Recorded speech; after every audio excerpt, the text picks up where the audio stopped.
Hi weavers, അസ്സലാമു അലൈക്കും. എല്ലാവർക്കും നമ്മുടെ ചാനലിലേക്ക് സ്വാഗതം. എല്ലാവർക്കും സുഖമാണല്ലോ അല്ലേ? എല്ലാവർക്കും ദൈവത്തിൻ്റെ രക്ഷയും സമാധാനവും ഉണ്ടാവട്ടെ എന്ന് പ്രാർത്ഥിക്കുന്നു. അപ്പോൾ ഞാൻ ഇന്ന് വന്നിട്ടുള്ളത് മുട്ടയും പഴവും വെച്ചിട്ട് ഉണ്ടാക്കിയിട്ടുള്ള ഒരു പോളയുടെ റെസിപ്പി ആയിട്ടാണ്. ഇത് വളരെ ടേസ്റ്റിയാണ്, പെട്ടെന്ന് തന്നെ നമുക്ക് ഉണ്ടാക്കിയെടുക്കാനും സാധിക്കും. അപ്പോൾ ഇതെങ്ങനെയാണ് ഉണ്ടാക്കിയിട്ടുള്ളത് നോക്കാം. അതിന് മുന്നേ ആദ്യമായിട്ടാണ് നിങ്ങൾ ഈ ചാനൽ കാണുന്നുണ്ടെങ്കിൽ സബ്സ്ക്രൈബ് ചെയ്യാൻ മറക്കരുത്. തൊട്ടടുത്ത ബെല്ലൈക്കൺ എനേബിൾ ചെയ്യണം. അതിൽ ഓൾ എന്നുള്ളൊരു ഓപ്ഷൻ കാണും, അതിൽ ക്ലിക്ക് ചെയ്യണം കേട്ടോ. അപ്പോൾ നല്ല ടേസ്റ്റിയും സോഫ്റ്റും ആയിട്ടുള്ളൊരു പോളയുടെ റെസിപ്പിയാണിത്.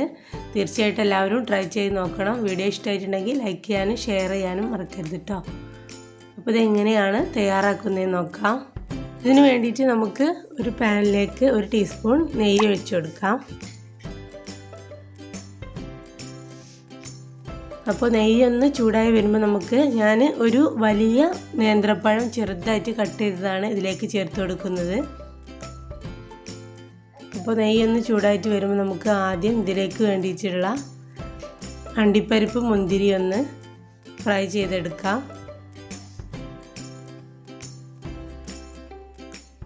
അപ്പോൾ ഇതൊക്കെ നമുക്ക് ഇഷ്ടമുള്ള അളവിൽ ചേർത്ത് കൊടുക്കാം.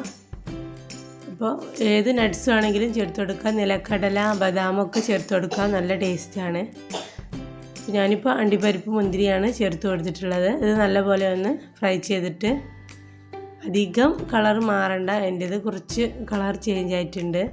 അപ്പോൾ ഇതൊന്ന് മൂത്ത് വരുമ്പോൾ നമുക്ക് വേറൊരു പാത്രത്തിലേക്ക് മാറ്റി കൊടുക്കാം. അപ്പോൾ ആ ഒരു എണ്ണയിൽ തന്നെ നമുക്ക് ഒരു വലിയ നേന്ത്രപ്പഴമാണിത്. ഇത് ചെറുതായിട്ട് കട്ട് ചെയ്ത് വെച്ചതായിരുന്നു. ഇതിലേക്ക് ഈ ഒരു നെയ്യിലേക്ക് തന്നെ നമുക്ക് ഇട്ട് കൊടുക്കാം. ഇനി ഇത് നന്നായിട്ടൊന്ന് സോഫ്റ്റായിട്ട് വരണം.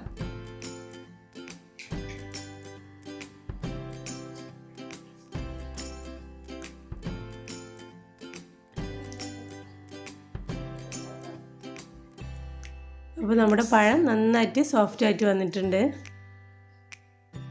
ഇതൊന്നുകൂടി ഒന്ന് നല്ലപോലെ ഒന്ന് ഇളക്കി ഒന്നായിട്ട് യോജിപ്പിച്ച് കൊടുത്തിട്ട് നമുക്കിത് ഫ്ലെയിം ഓഫ് ചെയ്യാം.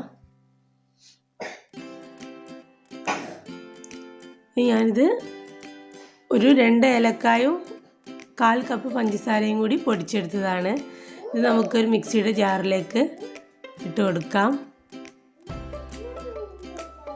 മധുരം നമ്മുടെ ആവശ്യത്തിനനുസരിച്ച് ചേർത്ത് കൊടുക്കാം. ഞാനൊരു 3 മുട്ടയാണ് ഇതിലേക്ക് പൊട്ടിച്ച് ഒഴിച്ച് കൊടുക്കുന്നത്. അത് മിക്സിയുടെ ജാറിൽ ഒരു 1-2 മിനിറ്റ് ഒന്ന് കറക്കിയെടുത്തതാണിത്. ഇതിലേക്ക് നമ്മുടെ പഴം നമ്മൾ വാട്ടിയെടുത്തത് ഇതിലേക്ക് ചേർത്ത് കൊടുക്കാം.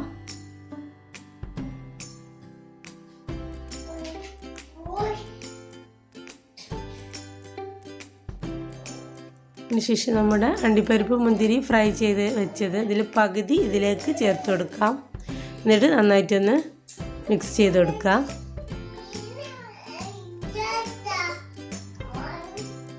ഇനി ഞാൻ സെയിം പാൻ തന്നെയാണ് എടുത്തിട്ടുള്ളത്. ആ സെയിം പാനിലേക്ക് 1 ടീസ്പൂൺ നെയ്യ് ഒഴിച്ചു കൊടുക്കാം. ഇനി അടിയിലൊരു പഴയ തട്ട് ഇതുപോലെ വെച്ച് കൊടുക്കണം. അടി പെട്ടെന്ന് കരിഞ്ഞു പോകാതിരിക്കാൻ വേണ്ടിയിട്ടാണ്.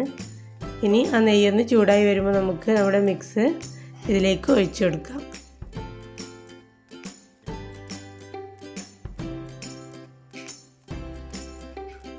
എന്നിട്ട് നല്ല എയറൊന്നും പോവാത്ത വിധത്തിലുള്ള ഒരു മൂടി വെച്ചിട്ട് ഇത് അടച്ചു വെക്കാം. അതിനുശേഷം ഒരു 3/4 ഭാഗം വേവാകുമ്പോൾ നമുക്കിതിലേക്ക് അണ്ടിപ്പരിപ്പ് മുന്തിരിയൊക്കെ വെച്ച് കൊടുക്കാം. അപ്പോൾ ഇതിവിടെ റെഡി ആയിട്ടുണ്ട്. അപ്പോൾ ഇതൊരു കുഴിയുള്ള പാത്രത്തിലാണെങ്കിൽ കുറച്ചുകൂടി, ഫ്രൈ പാന് കുറച്ച് കുഴിയുള്ളതാണെങ്കിൽ നമുക്ക് കുറച്ചുകൂടി ഒരു ഹൈറ്റിൽ കിട്ടും. നമ്മുടെ പോള കുറച്ചുകൂടി ഹൈറ്റിൽ കിട്ടും. അപ്പോൾ എനിക്ക് തോന്നുന്നു കുറച്ചുകൂടി നല്ലത് അങ്ങനെയാണ് തോന്നുന്നത്. ഇത് കുറച്ച് പരന്നു പോയിട്ടുണ്ട്. അപ്പോൾ നമ്മൾ കുറച്ച് ഹൈറ്റുള്ള പാത്രമാണ് എടുക്കുന്നതെന്നുണ്ടെങ്കിൽ കുറച്ചുകൂടി നന്നായിട്ട് കിട്ടും. അപ്പോൾ വളരെ ടേസ്റ്റിയും ഹെൽത്തി ആയിട്ടുള്ള നമ്മുടെ സ്നാക്ക് ഇവിടെ റെഡി ആയിട്ടുണ്ട്. തീർച്ചയായിട്ടും എല്ലാവരും ട്രൈ ചെയ്ത് നോക്കണം. കമൻറ്റിലൂടെ അഭിപ്രായങ്ങൾ അറിയിക്കണം.